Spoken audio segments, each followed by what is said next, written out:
أهلا بكم. النهاردة هنحضر مع بعض محاضرة وندوة للكاتبة السويسرية والباحثة كرستين شاييو، واللي بتتناول فيها أعمالها وأبحاثها عن الكنائس الشرقية، سواء السريانية، اليونانية، والكنيسة القبطية والكنيسة الأثيوبية. المحاضرة أقيمت بمعهد الدراسات القبطية الأرثوذكسية يوم الثلاثاء 15 فبراير عام 2022. مش هطول عليكم، يلا بينا نسمع المحاضرة سوا.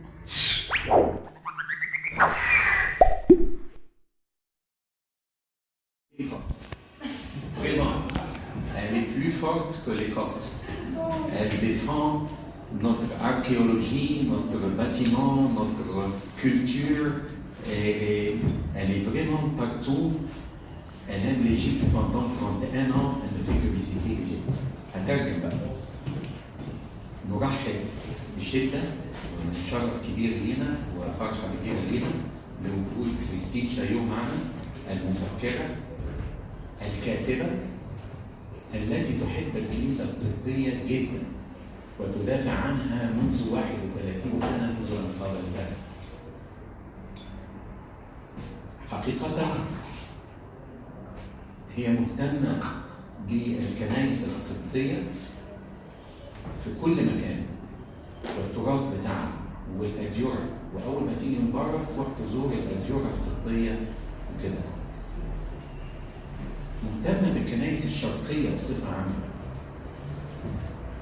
وأقصد بالكنائس الشرقية اللي بينها مجموعة حاجات قعدت هي اتكلمت في عدة برامج تلفزيونية سواء فرنسية سويسرية، هي أساساً سويسرية الجنسية وأرثوذكسية كمان. المهم فبتدافع عن إيه؟ عن الحاجات المشتركة اللي بيننا، يعني ما بين الكنيسة القبطية والكنيسة السريانية والكنيسة الإثيوبية والكنيسة الأرمنية. فدي كنائس بتربطها عدة يعني تقاليد وطقوس وإيمان قوية جدا، وبتعبر عنها في كل برامجها وفي كتابها وكل حاجة، سواء وجود الأيقونات، وجود الكتابيات،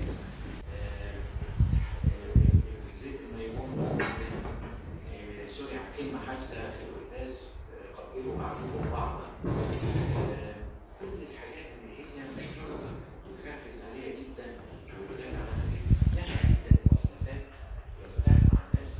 أنا قبل ما أجي الدكتور إسحاق قال لي لو سمحت أقدم كريستين شاييو بصفة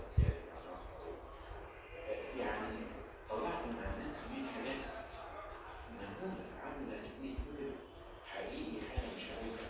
أشهرها يعني طبعا حاجات كلها اللي هي مثلا ايقونات، تقديس الايقونات، هي طبعا ككريم يعني مش ما بنعملش جنريشن، ما بنعملش تقديس ليها، عشان احنا بنكرر الايقونه للشخصيه اللي فيها، فبنكرر الشخصيه مش اللوحه نفسها. وبندافع عن كل هذه الطقوس. اتكلمت عن في الشرق الاوسط بصفه عامه عن هذه الايقونات. اتكلمت عن الاقباط في 2013 عملت كتاب قوي جدا جدا يعني عن الفتره الصعبه اللي احنا مرينا بيها، اتكلمت بجراءه عن اللي هي من 1970 ل 2011. اتكلمت برضه عن بالذات يعني الكنيسه الاثيوبيه والطقوس اللي فيها. اتكلمت عن الكنيسه بتاعتنا القبطية الأرثوذكسية، حياتها والروحانيات اللي فيها وعقيداتها والكلام ده كله في 2005. اتكلمت عن الكنيسة الأشورية، السيريان تشيرش الأشورية بنفس الطريقة، حياتها وإيمانها وكده. يعني لها نشاط حقيقة قوي جدا جدا، ونشكرها على يعني حضورها هنا. هي جاية تحضر كونفرنس تبع الفاروق، وقالت انها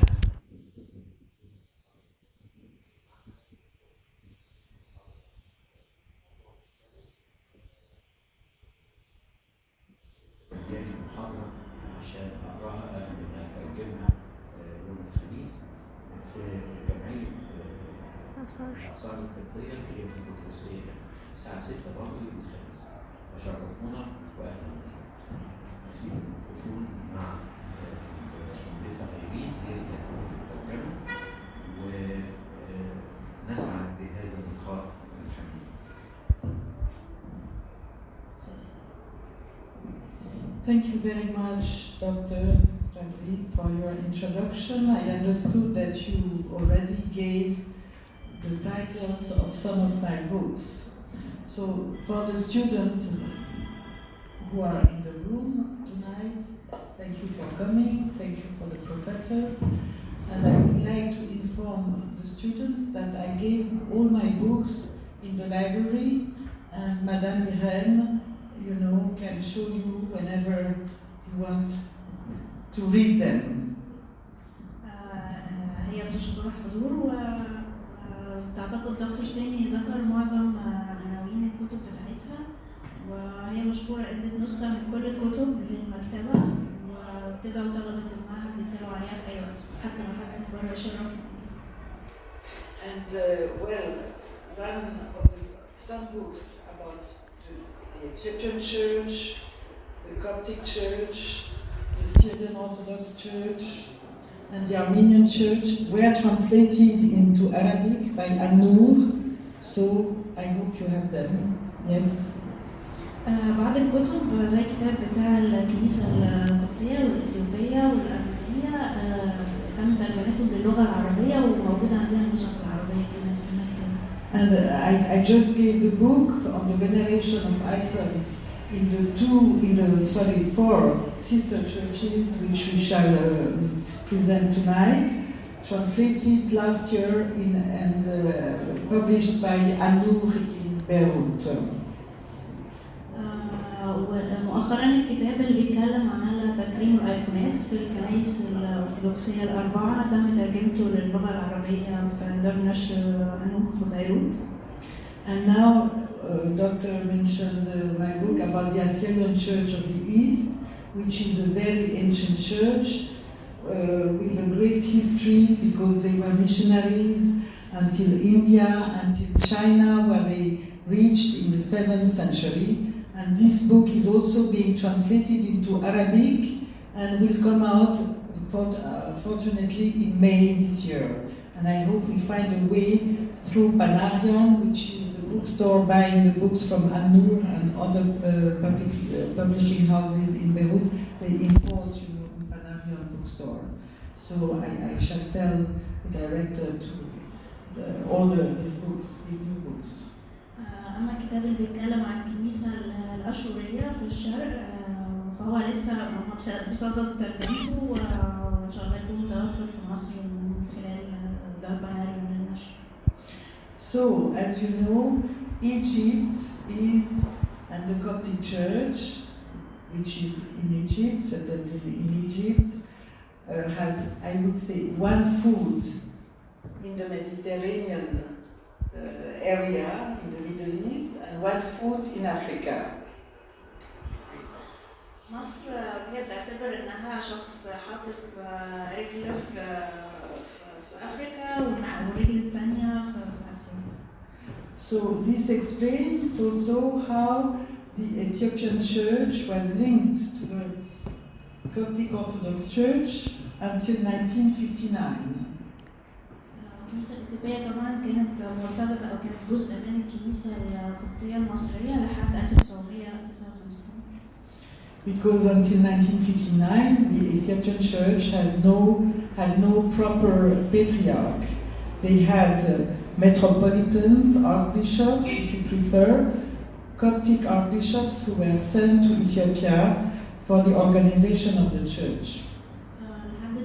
لحد 1959 كان الكنيسة القبطية بترسل لهم أساقفة أو رئيس أساقفة لكن ما كانش ليهم بطريرك مستقل.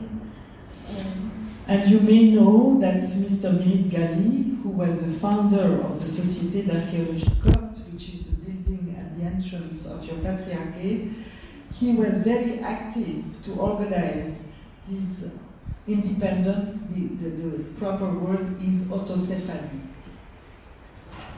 Mirit Gali, he lived several years in Ethiopia to prepare the texts and the transmission, yes, and of the to have the Ethiopian Church independent, or yes. ميلاد غالي مؤسس جمعية الآثار القبطية، عاش فترة طويلة في إثيوبيا وكان يعني جزء من مشروع استقلال الكنيسة الإثيوبية.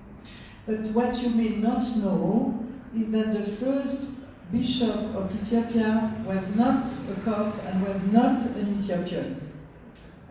بس من الغريب ان اول اسقف للكنيسه الاثيوبيه ما كانش not a Copt and not an Ethiopian. ما كانش ولا قبطي ولا اثيوبي. His name was Frumentius, and he was traveling with his uncle in the Red Sea. And well, I don't give the details, but he happened to go to the court in Aksum in the north of present Ethiopia. كان اسمه فيلانتوس وكان بيسافر مع عمه في البحر الأحمر، كان رايح المحكمة في شمال أكسوم في إثيوبيا. And we know that he was coming from Tyre. Tyre is a very ancient city which is now in Lebanon. هو أصله من مدينة اسمها تير في لبنان. So you see, the church was already very international, I would say. فالكنيسة كانت already في الوقت ده تعتبر يعني عالمية. And he and his brother, Frumentius and his brother, were Christians, and they educated the people of the court at Aksum who wished to become Christian, but they needed a bishop. ابتدى يعلم هو وعمه في الكنيسة بتاعت أكسوم الناس اللي بقوا محتاجين بعد كده أسقف، فهو قال له دول. هي عايزة تقول إن قد إيه الكنايس كانت في الوقت ده ما فيهاش تفرقة وكانت شبه مسكونية يعني. So Frumentius went to Alexandria asking for the bishop, but Saint Athanasius, who was at the head of the church in Alexandria, he made Frumentius a bishop and sent him back to Ethiopia, and he was the first bishop of Ethiopia. هو راح فعلا أخذ مباركة البابا أثناسيوس اللي هو كان بطريرك اسكندرية في الوقت ده، وهو اللي رسمه على إثيوبيا ورجع تاني إثيوبيا. And so of course the two churches are very linked in history. طبعا الكنيستين مرتبطين جدا في التاريخ. But they also have their specificities, of course. لكن طبعا كل واحدة فيهم ليها خصوصيتها. So I mentioned the language, of course. Here it was Greek and Coptic, and then Arabic, especially from the 10th century. You have this Christian Arabic literature in the Coptic Church. من حيث اللغة طبعا مصر كان سائد فيها اللغة القبطية واليونانية، وبعدين من القرن العاشر العربية ابتدت تظهر في النصوص الدينية. And there were some influences from the Coptic Church for the liturgy in Ethiopia, but they also have their own Ethiopian liturgical creations. استعارت الكنيسة الإثيوبية أجزاء كتير من الليتورجية بتاعت الكنيسة القبطية، وبعد كده طبعا طوروا أجزاء كتير وطقوس كتير خاصة بيهم. And in Ethiopia, they also developed their own traditional teaching, church teaching. طور عندهم التعليم الكنسي. About the liturgical life, about the teaching of the Bible, New and Old Testament, the church fathers, and some texts for the monks. عندهم نسختهم الخاصة من ليتورجيا وأقوال الآباء وطقوس الكنسية. And also they have some fields which are very specific, like what they call aquaquam, and I explain what it is, aquaquam. ظهر عندهم مجالات مش موجودة عندنا خالص زي حاجة اسمها aquaquam. Maybe you have seen here when they have their festivals, or maybe you have seen on television, they have movements, you know, on the days of festivals, and they accompany their chanting with the sticks, you know, to make rhythm to help for their songs, and also they use drums. زي ما بنشوف ساعات في احتفالاتهم هنا في أرض الكاتدرائية أو في التلفزيون، في الاحتفالات الدينية بتاعتهم بيستخدموا حركات معينة، حركات جسم وبالعصيان وبالطبول أحيانا بيعملوا رتم معين من الألحان. And something which is also very specific in the Ethiopian church is what they call kene, which are some poems. I shall explain kene, poems. في حاجة تانية ظهرت في الكنيسة الإثيوبية برضو بتتميز بيها اسمها كيني، وهي نوع من القصائد الشعرية. And these poems, you know, in Ge'ez, which is the ancient language of the Ethiopian church, it's a Semitic language, and the words have roots, and the words can have very different meanings. النصوص دي متألفة بلغة الجاز اللي هي اللغة الإثيوبية القديمة. And so you play with words to give different meanings for one sentence. You know, playing with words and verbs. تتميز بأن الكلمات والجمل اللي بيستعملوها في القصائد دي بتحتمل أكثر من معنى، فبالتالي بيلعبوا بالألفاظ والمعاني. So they create in every church, or big church, they create new poems for the feasts of Christ, of the Virgin and the saints. وفي كل عيد من المعتاد يعني في أعياد العذراء والقديسين بيتم تأليف أو طرح قصائد جديدة. And I would say that this is very unique also in Christianity. ودي حاجة متميزة جدا في وسط الكنائس المسيحية. And this is what I explained in my last book, which came out only three weeks ago, the traditional education of the Ethiopian Orthodox Church, and we expect to have an English translation this year.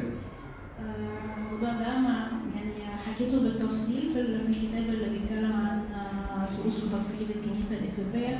هو فرنساوي وجالي ترجمته بالإنجليزية. So you are the mother church of the Ethiopians.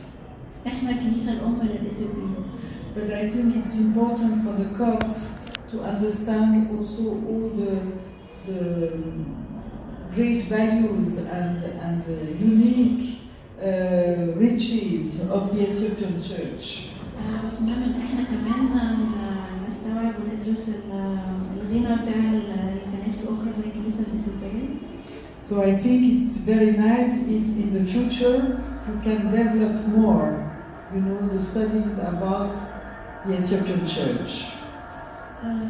فأتمنى إن إحنا في المستقبل يحصل تواصل ودراسة أعمق للفهم بين الكنائس. And of course, after the end of my speech, you can ask any question for whatever I say now. في فترة للأسئلة والمناقشة في نهاية المحاضرة. Now I would like to say something about the Syrian Orthodox Church. أما بالنسبة للكنيسة السريانية الأرثوذكسية. So their language is Syriac. لغتهم الأصلية هي السريانية القديمة. And Syriac is a language which is affiliated to Aramaic. وهي لغة مشتقة من الأرامية. And Aramaic was spoken by Christ himself. The Aramaic of Palestine was spoken by Christ. الأرامية الفلسطينية اللي كان بيتكلمها السيد المسيح نفسه. So the Syrian Orthodox Christians are very proud until today because they say we speak the language of Christ. وده مصدر فخر للسريان الأرثوذكس لحد النهارده إن هم بيتكلموا نفس اللغة اللي كان بيتكلمها السيد المسيح. Of course, the language has developed throughout the centuries. طبعا اللغة حقيقة وبتتطور خلال العصور اللي عدت عليها. And the Aramaic of Christ is not the same as the Syriac, the classical Syriac written in the Middle Ages, or the Syriac used today, because these Christians still have Syriac dialects.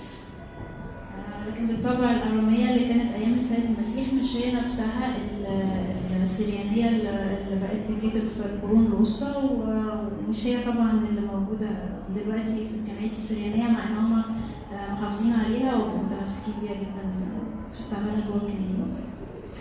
Sometimes people write that you have Judaic elements which are found in the Ethiopian church. بعض الناس بتقول ان في عناصر يهودية كتير موجودة في الكنيسة الإثيوبية. I think you find much more of Judaism in the Syrian Orthodox tradition. وهي من رأيها ان الكنيسة السريانية فيها متأثرة أكتر بالثقافة اليهودية كمان عن الكنيسة الإثيوبية. And in fact, I just give you an example at the level of church architecture, which is one topic in your institute. بالذات ده بيظهر في العمارة الكنسية. If you visit some of these churches in the north of Syria or in India, you see the same. Sorry, yes, it's in the north of Syria. Well, let's say for archaeology, it's the north of Syria. معظم الكنائس اللي متأثرة بالحضارة اليهودية دي ممكن نشوفها في شمال سوريا بالذات. Then you will see what is called the bema. The bema is an elevation which is like a step, but a very long step. Well, not so high, but which is linking the altar to the middle of the church, where, in the Christian tradition of the Syriac, the gospel was read. You know, the readings were made. عمل عناصر الكنائس دي وجود الدينة في منطقة الهيكل اللي كان بيتقري عليها البشائر المقدسة أثناء القداس في الكنيسة السريانية، وهي يعني تعتبر زي ستيج كده مرتفع شوية بيكون عليه مثلا. And this is not an invention of the Syrian Christians. وده مش من اختراع السريان المسيحيين. Because you have the bema in the synagogues. لأن المجامع اليهودية فيها العنصر ده ومشهور. So I think it's very interesting to study the Syrian Orthodox Church when you study the early church. عشان كده من المهم اللي بيدرس المسيحية المبكرة يدرس الكنيسة السريانية الشرقية وخصوصا العمارة بتاعتها. Especially for church architecture. وخصوصا العمارة الكنسية. And then, of course, the Syrian Orthodox Church had the faithful today mainly in the following countries. الكنيسة السريانية ليها جالية أو أتباع في الأماكن التالية. Not only in Syria, Lebanon of today, and Iraq, مش بس في الشام مع العراق وسوريا ولبنان. But also in southeast Turkey, في جنوب شرق تركيا. And even in the north of Jordan. وفي شمال الأردن برضو في جزء كبير من الجالية بتاعتها. So in all this area, many Christians were speaking Syriac and writing in Syriac language. في المنطقة دي كلها المسيحيين بيتكلموا ويكتبوا باللغة السريانية القديمة. So I tell you a little story. John Chrysostom used, of course, to write and preach in Greek. القديس يوحنا ذهبي الفم كان بيكتب ويتحدث باليونانية. Once he went to a village, not in a town, and he began to preach in Greek. مرة دخل قرية وابتدى يوعظ باليونانية. And the people said, people don't understand because they speak Syriac. والناس قالوا له ان هم مش فاهمين حاجة عشان هم بيتكلموا بالسريانية. So it's just to make a balance and to understand that in the Byzantine Empire, they were speaking Greek mainly in the large cities, but in the countryside, the people were speaking Syriac. وده بيعرفنا ان في الامبراطوريه البيزنطيه في العاصمه كانوا بيتكلموا جريك يوناني، بس في القرى والمدن الصغيره كانوا لسه بيتكلموا سيريان. It was the same in Egypt in the first centuries. They spoke Greek in Alexandria and surroundings, but all the people along the Nile, they were using the Coptic language. نفس الوضع كان في مصر في القرون الأولى، كانت اسكندرية بس هي اللي بتتكلم يوناني، إنما الناس في كل بقية البلاد والقرى بيتكلموا قبطي. And as you know from the Middle Ages, all these Christians, they began to write in Arabic, because Arabic became the official language. بعد كده في القرن العاشر طبعا كل المسيحيين اللي في المنطقة الشرق الأوسط وشمال أفريقيا ابتدوا يتكلموا عربي. So I think there are many manuscripts to be studied for Christian Arabic manuscripts to be studied either in the Coptic or in the Syriac or even in the Rome Orthodox tradition. عشان كده من المهم دراسة المخطوطات العربية في الفترة دي سواء في الكنيسة القبطية أو السريانية أو الرومية. And for your information, every 3 or 4 years there are international conferences for all these topics. كل 3 أو 4 سنوات بيتم تنظيم مؤتمر للموضوع. So this year in summer in July, first you will have in Paris the International Conference of Syriac and Arabic Christian Studies, July. السنة دي في شهر يوليو هيكون في المؤتمر دولي في باريس لدراسة الدراسات السريانية والقبطية. And the week after there will be in the International Conference of Coptic Studies in Brussels. بعدها بأسبوع هيكون المؤتمر بتاع مؤسسة الأيكس International Association of Coptic Studies اللي هيكون في بروكسل السنة دي. And most of these papers given during these conferences are published afterwards for the people who cannot go to the conferences. طبعا معظم الأوراق البحثية أو كلها اللي بتتقدم في المؤتمرين دول هتنشر بعد كده للي مش هيقدر يحضر بنفسه. You should be aware because now with COVID we developed a lot of Zoom sessions and yes, lectures. طبعا بسبب فيروس كورونا تم تطوير وسائل بتسهل الحضور زي application بتاع Zoom. So I think this is really very wonderful for people. Not everybody can pay a ticket to go to Paris or Brussels, so you have to take professors, students, people who have an interest in these studies. You can find Zoom sessions, about all these topics which we discuss now during the year, not during the conferences, but at different times in different universities. You have all these lectures that you can follow through Zoom. التطبيقات دي طبعا هتكون في صالح اي حد حابب يحضر ومش في مقدوره يقطع تذكره لباريس او بروكسل فيقدر يحضر كل محاضرات اونلاين. And I would like to say something also about the Armenian church and tradition. حابة تقول حاجة عن التقاليد الكنيسة الأرمنية. If you see on a map the position of what is Armenia today, well, it used to be a kingdom or different kingdoms in the past.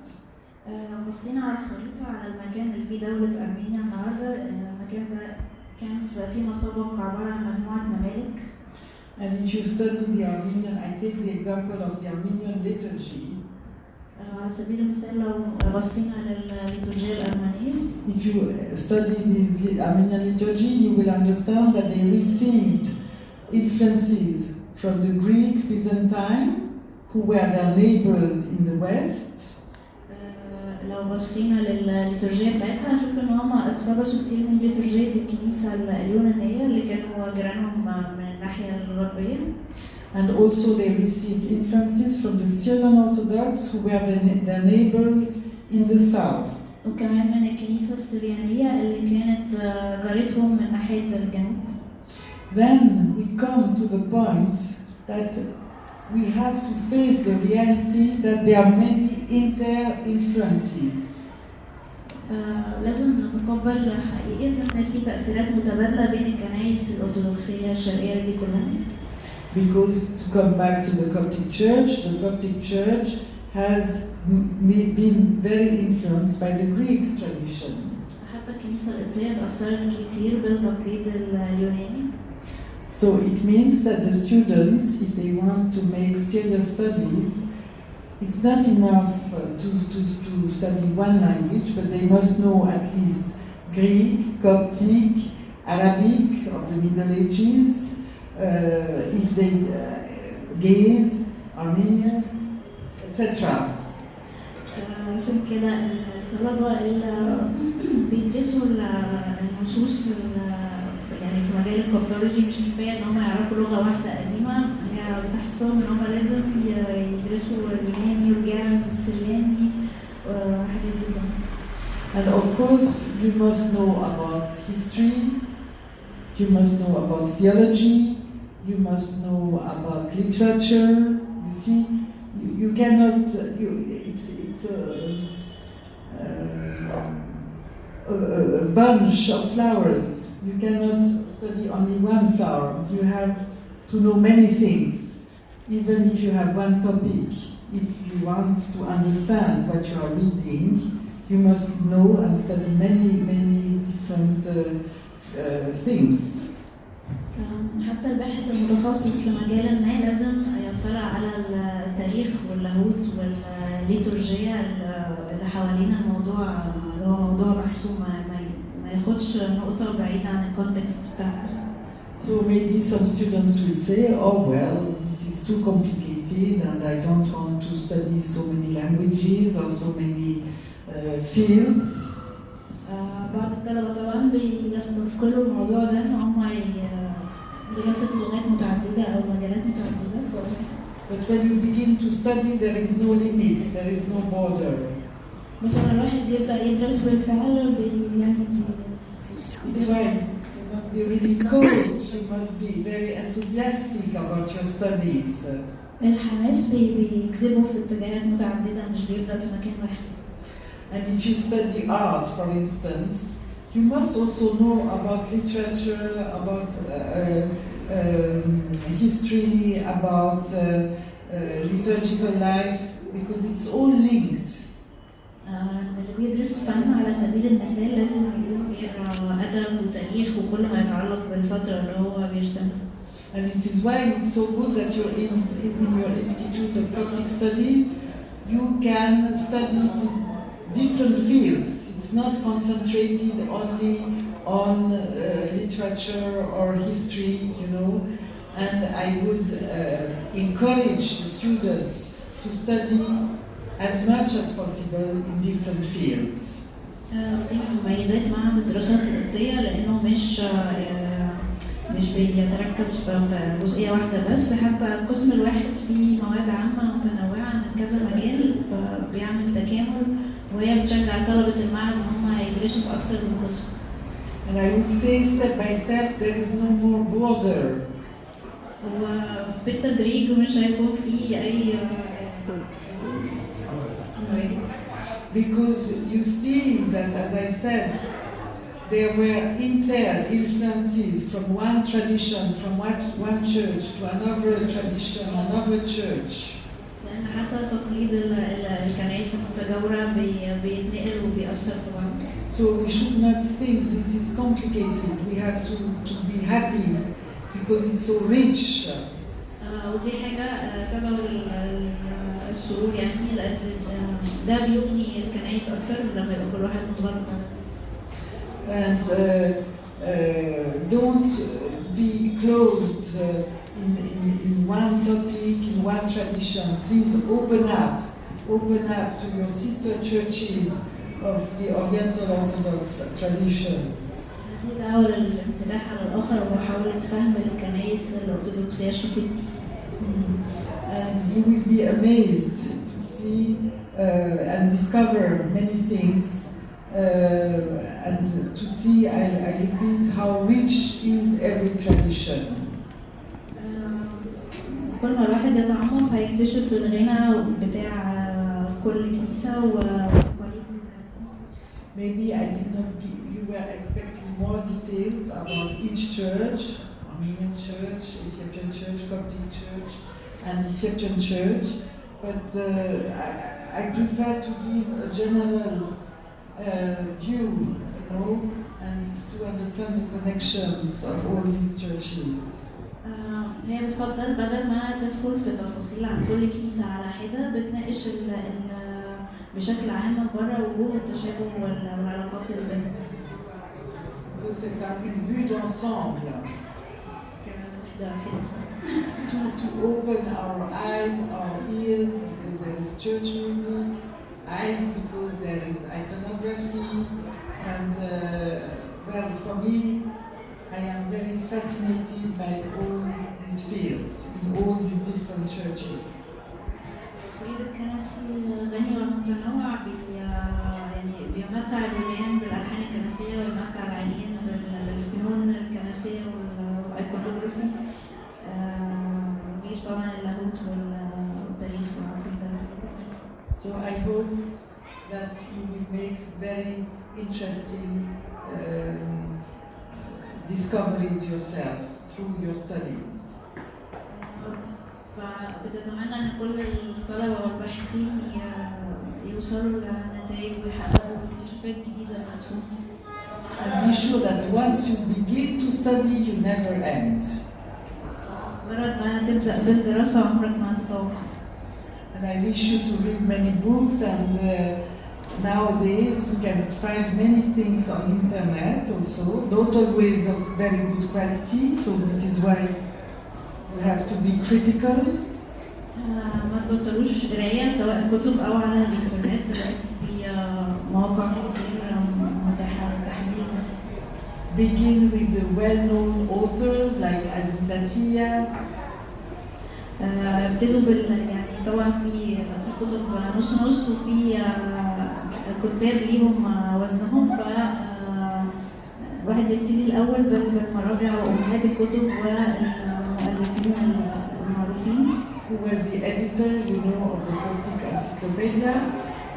زي طبعا عزيز سوريا القبطية الاديتور بتاع الموسوعة القبطية Coptic Encyclopedia. But since he has published these books, 7 volumes, some decades ago, تم نشرها طبعا في 8 volumes. 8 أجزاء من 10 سنين تقريبا. There are many, many more new studies about the Coptic Church. There are many, many new discoveries, many new research, many new articles and books about the Coptic Church. ظهر من بعدها كتب ومقالات ودراسات كتير جدا عن الكنيسة القبطية. Which explains why there is a revision now of this Coptic Encyclopedia. عشان كده في حاليا مشروع لمراجعة الموسوعة القبطية والإضافة ليها باستمرار بيتم تنقيحها. And this shows very well that the scholarly research is developing, growing on and on and on, which is good. الدراسات القبطية دايما في تطور ونمو which is good. So it's like for a medical doctor, he must know about the new medicines, the new treatments. زي ما في الطب الدكتور لازم يعرف كل ما هو جديد واللي بيطلع كل يوم. When you do research, you have to adapt. You have to know all the new discoveries, of manuscripts, of new translations, of new critical books, etc. So I say all this to encourage the students. لازم أي دارس في مجال القبطيات يبقى دايما مطلع على كل كتاب جديد، كل مخطوطات تتحقق، كل كتاب يتنشر من And I want to insist that if the Coptic Church, the Ethiopian Church, the Syrian Orthodox Church, also in India, and the Armenian churches have their own history, culture, languages, etc., it's one family of churches. ومع ان كل كنيسه ليها كيانها الخاص بتقاليدها بفنونها وعاداتها، لكن في الاخر احنا عيله واحده. Unfortunately, after 451, the Council of Chalcedon, there was a separation with the so-called churches of the Byzantine tradition. للأسف سنة 451 بعد مجمع خلقدونيا حصل انفصال بين الكنائس إلى جزئين. But since the 1960s, official theological dialogue has showed that there were misunderstandings, and I can explain, but you know also about these misunderstandings in Christology between the so-called Oriental Orthodox and the so-called Eastern Orthodox or Byzantine churches. لكن من سنة 1961 ابتدى الحركة المسكونية محاولات تقريب وتصليح والحوار المسكوني بين الكنائس، ويعني أدركوا إن كان في سوء تفاهم حاصل زمان. But this is more theology, this is not so much what you study here in the Institute, but I think you should be aware of this division, of this very sad division. وابتدى هنا في معهد الدراسات القبطية، خصوصا إحنا بقى عندنا قسم دراسات مسكونية، يعني ده دوره مهم جدا إن هو يعني يرفع الوعي بتاع الطلبة ويبحث في أسباب الخلاف القديم. And of course, all these ancient Orthodox churches, either non-Chalcedonian or Chalcedonian, they have also so much to share in common. الكنائس سواء الخلقدونية أو الخلقدونية ما زال في بينهم أرض مشتركة كبيرة. As I said before, you have also influence from Byzantine art in Coptic art or architecture. عندنا تأثيرات بيزنطية سواء في الفن القبطي أو في العمارة القبطية.